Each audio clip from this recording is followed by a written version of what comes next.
La société d'aujourd'hui est composée d'une kyrielle d'institutions. Partant des institutions politiques, institutions juridiques, institutions religieuses, jusqu'aux institutions de classe sociale, de tradition et de profession. Il est clair de l'influence profonde que ces institutions traditionnalistes ont eue sur l'élaboration de nos compréhensions et perspectives.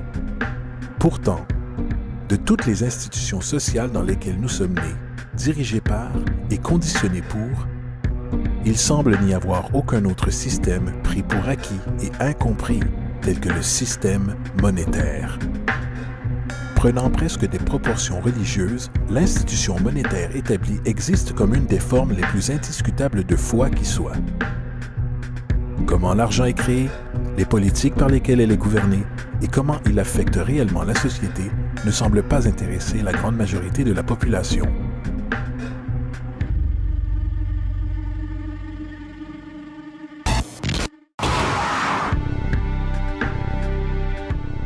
Dans un monde où 1% de la population possède 40% de la richesse de la planète, dans un monde où 34 000 enfants meurent chaque jour de pauvreté et de maladies évitables, où 50% de la population du monde vit avec moins de 2 $ par jour, une chose est claire, quelque chose tourne très mal. Et que nous en sommes conscients ou non, le moteur de toutes nos institutions établies et de la société elle-même est l'argent. Donc, comprendre cette institution de politique monétaire est essentiel pour comprendre pourquoi nos vies sont telles qu'elles sont. Malheureusement, l'économie est souvent perçue avec confusion et ennui. Les flux ininterrompus du jargon financier secondé de mathématiques dissuadent rapidement les gens de tenter de la comprendre. Pourtant, le fait est que la complexité associée au système financier n'est qu'un simple masque conçu pour dissimuler une des structures les plus socialement paralysantes que l'humanité ait jamais subies.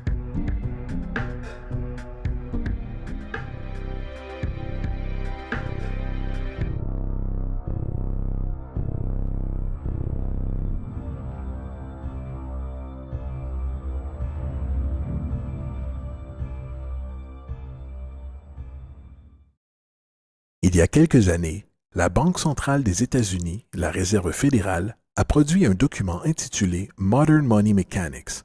Cette publication a détaillé la pratique institutionnalisée de création d'argent utilisée par la Réserve fédérale et le tissu de banque commerciale mondiale qu'elle supporte.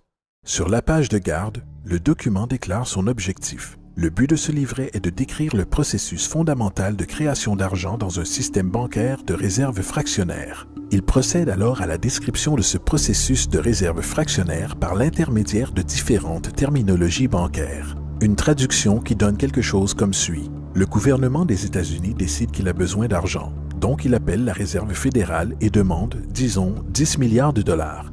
La Fed répond, certainement, nous vous achetons pour 10 milliards de dollars en obligations d'État. Donc, le gouvernement prend quelques morceaux de papier, il y dessine quelques motifs officiels et les appelle bons du Trésor.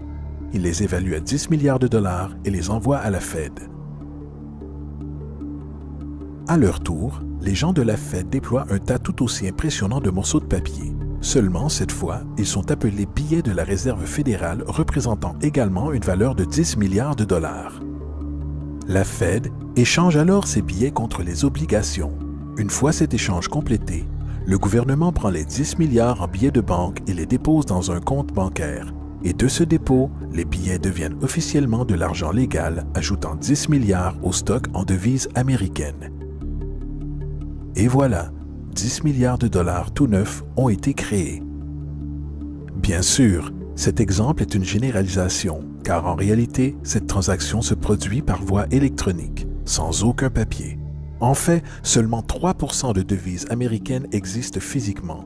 Les autres 97% existent essentiellement dans des ordinateurs. Maintenant, les obligations d'État sont par conception des instruments de dette. Et quand la Fed achète ses obligations avec de l'argent qu'elle a créé réellement de toutes pièces, l'État promet en fait de rembourser cet argent à la Fed. En d'autres termes, l'argent a été créé à partir d'une dette. Ce paradoxe troublant pour l'esprit, de la façon dont l'argent ou une valeur peut être créée à partir d'une dette ou obligation, deviendra plus clair au fur et à mesure de cet exercice. Donc, l'échange a été fait et maintenant 10 milliards de dollars attendent dans un compte bancaire commercial. C'est ici que ça devient vraiment intéressant. Comme fondé sur la pratique des réserves fractionnaires, ce dépôt de 10 milliards de dollars devient instantanément partie des réserves de la banque comme tous les dépôts le sont. Et en respectant des conditions des réserves comme indiqué dans Modern Money Mechanics, une banque doit légalement maintenir des réserves égales à un pourcentage obligatoire de ses dépôts.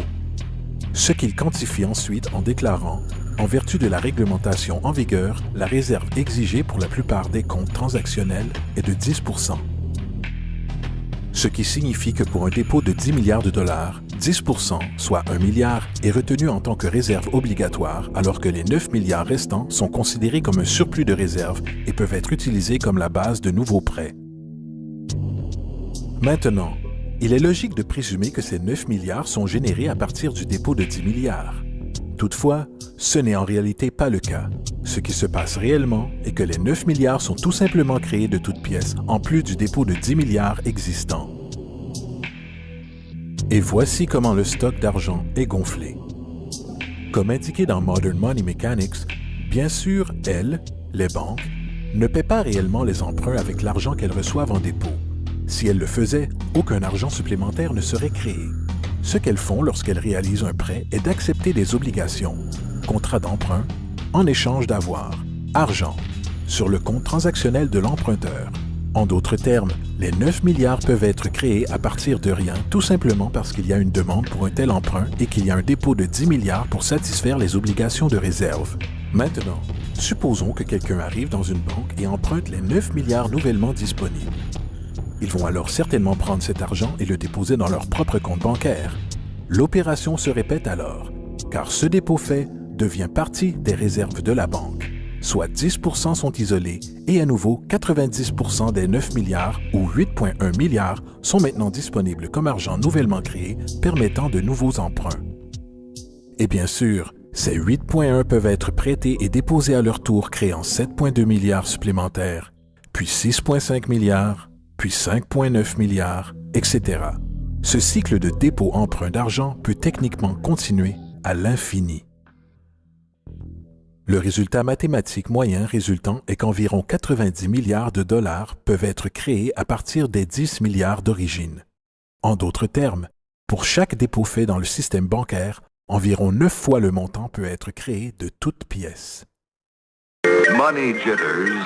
Ask the obliging Bank of America for a jar of soothing instant money, M-O-N-E-Y, in the form of a convenient personal loan.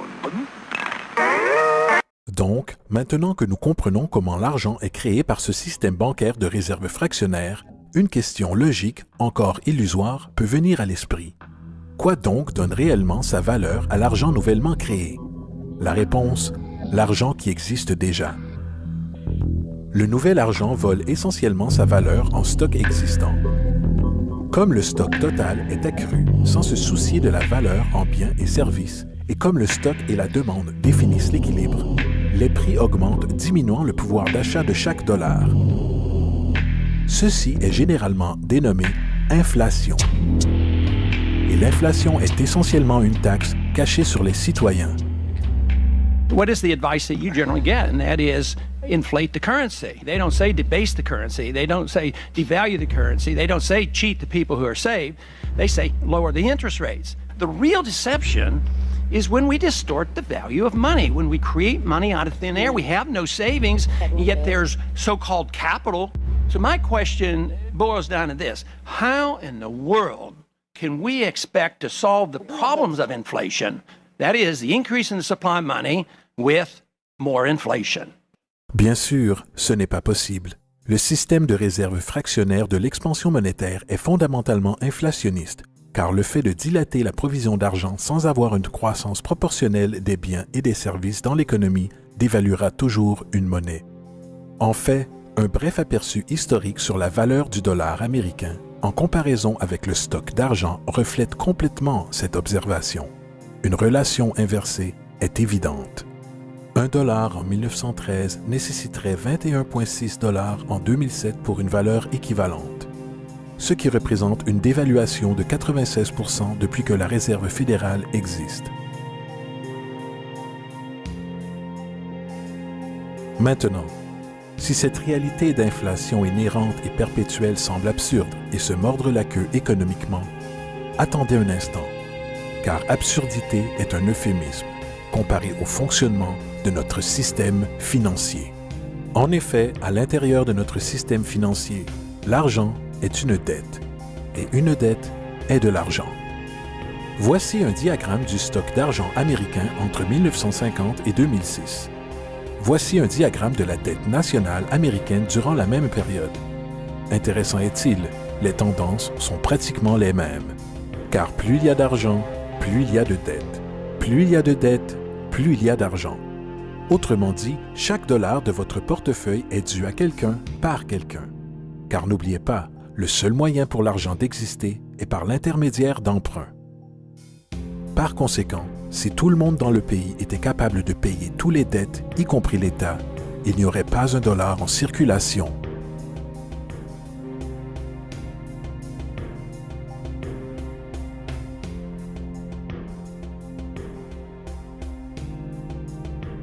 En fait, la dernière fois dans l'histoire américaine que la dette nationale fut réglée a été en 1835, après que le président Andrew Jackson ait fermé la banque centrale qui a précédé la Réserve fédérale. En fait, l'entière profession de foi politique de Jackson tournait essentiellement autour de son engagement à fermer la banque centrale, déclarant sur ce point « L'effort éhonté que la banque actuelle a fait pour contrôler le gouvernement ne sont que les présages du destin qui attend les Américains, qu'ils soient trompés dans une perpétuation de cette institution ou à la mise en place d'une autre comme elle. » Malheureusement, ce message n'a pas perduré et les banquiers internationaux ont réussi à installer une autre banque centrale en 1913. La Réserve fédérale. Et aussi longtemps que cette institution existe, une dette perpétuelle est garantie. Maintenant, jusqu'ici nous avons discuté du fait que l'argent est créé de toutes pièces au travers de prêts. Ces prêts sur des réserves bancaires et ces réserves sont dérivées de dépôts. Et au travers de ce système de réserves fractionnaires, chaque dépôt peut créer 9 fois sa valeur d'origine, après quoi la dévaluation du stock d'argent existant hausse les prix dans la société. Et comme cet argent est créé au travers de dettes et circule aléatoirement dans le commerce, les gens deviennent détachés de leurs dettes d'origine et un déséquilibre existe lorsque les gens sont forcés à rivaliser pour du travail afin d'extraire suffisamment d'argent du stock monétaire pour subvenir à leurs besoins. Aussi dysfonctionnel et arriéré que tout ceci peut paraître, il y a encore une chose que nous avons omis de cette équation. Et c'est cet élément de la structure qui révèle la frauduleuse nature du système lui-même. L'application d'intérêts.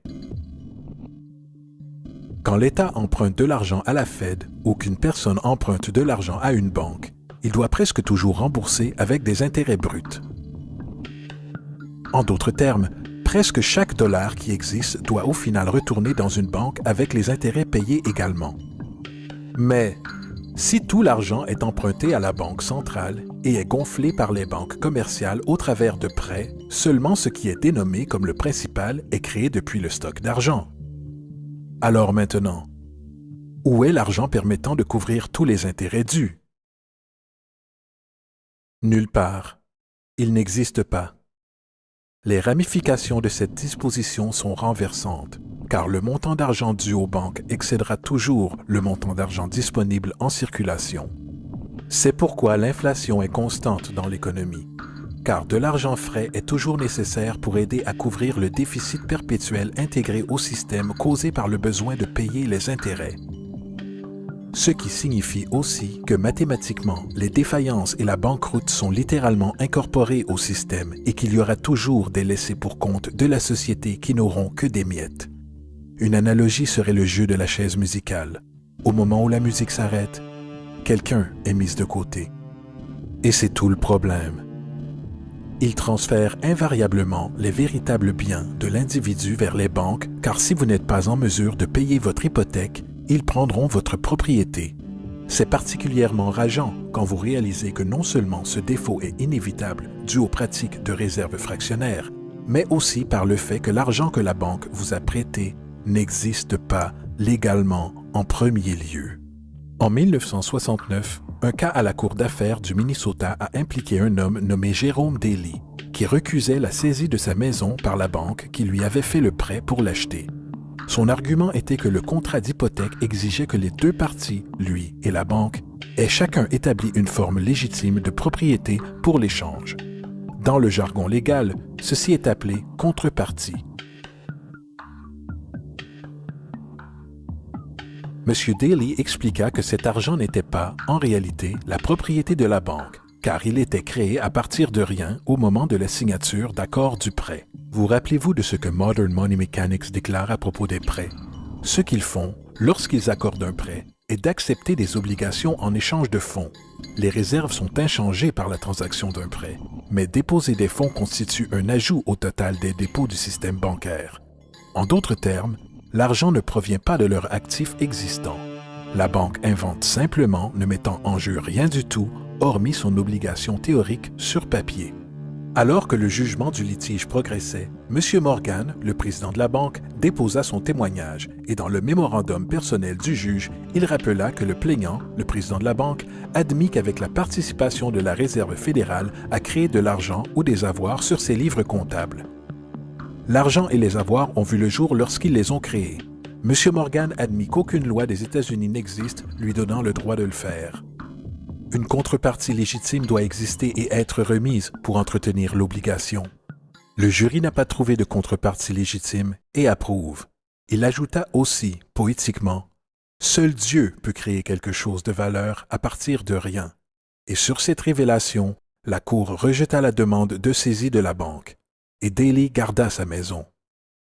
Les implications de la décision de cette Cour sont immenses, car à chaque fois que vous empruntez de l'argent à une banque, que ce soit pour une hypothèque ou une facture par carte de crédit, l'argent que l'on vous donne n'est pas seulement contrefait, il est illégitime comme forme de contrepartie et par conséquent annule le contrat de remboursement, car la banque n'a jamais été en possession de cet argent.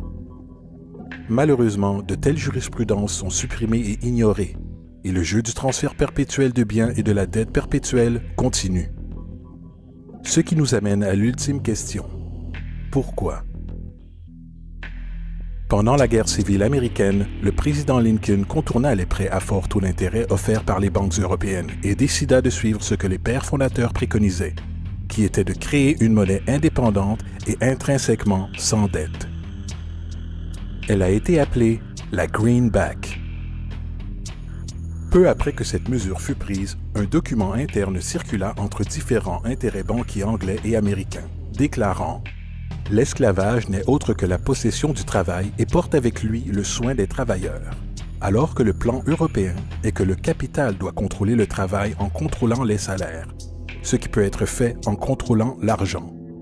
Il n'est pas bon d'autoriser la Greenback, car nous ne pouvons la contrôler. » La politique de réserve fractionnaire perpétrée par la Réserve fédérale qui s'est répandue en pratique dans la grande majorité des banques dans le monde est en réalité un système d'esclavage moderne. Pensez-y. L'argent est créé à partir de dettes. Que font les gens lorsqu'ils sont débiteurs? Ils se proposent à l'embauche pour rembourser. Mais si l'argent ne peut être créé qu'à partir d'emprunts, comment la société peut être délivrée des dettes? Elle ne peut pas. Et c'est l'objectif. Et c'est la peur de perdre ses avoirs, secondée par la lutte pour garder le dessus, avec une dette perpétuelle et l'inflation inhérente au système, aggravée d'une pénurie incontournable dans la provision d'argent même, créée par des intérêts qui ne pourront jamais être remboursés, qui garde l'esclave salarié dans ce chemin. Courant sur une roue de hamster, avec des millions d'autres, en effet propulsant un empire qui ne bénéficie réellement qu'à une élite au sommet de la pyramide. Car, à la fin de la journée, pour qui travaillez-vous réellement? Les banques. L'argent est créé dans une banque et inévitablement finit dans une banque. Ce sont les véritables maîtres, accompagnés des corporations et des gouvernements qu'ils supportent. L'esclavage physique oblige à nourrir et loger les gens. L'esclavage économique oblige les gens à se nourrir et se loger eux-mêmes. C'est l'une des arnaques les plus ingénieuses de manipulation sociale jamais créées. Et à la base, c'est une guerre invisible contre la population. La dette est une arme utilisée pour conquérir et asservir des sociétés, et les intérêts sont ses munitions principales. Et comme la majorité vit ignorante de cette réalité, les banques, en association avec les gouvernements et les corporations, continuent à perfectionner et étendre leurs tactiques de guerre économique, générant de nouvelles bases, telles que la Banque mondiale et le Fonds monétaire international, tout en inventant un nouveau type de soldat, la naissance de l'assassin économique.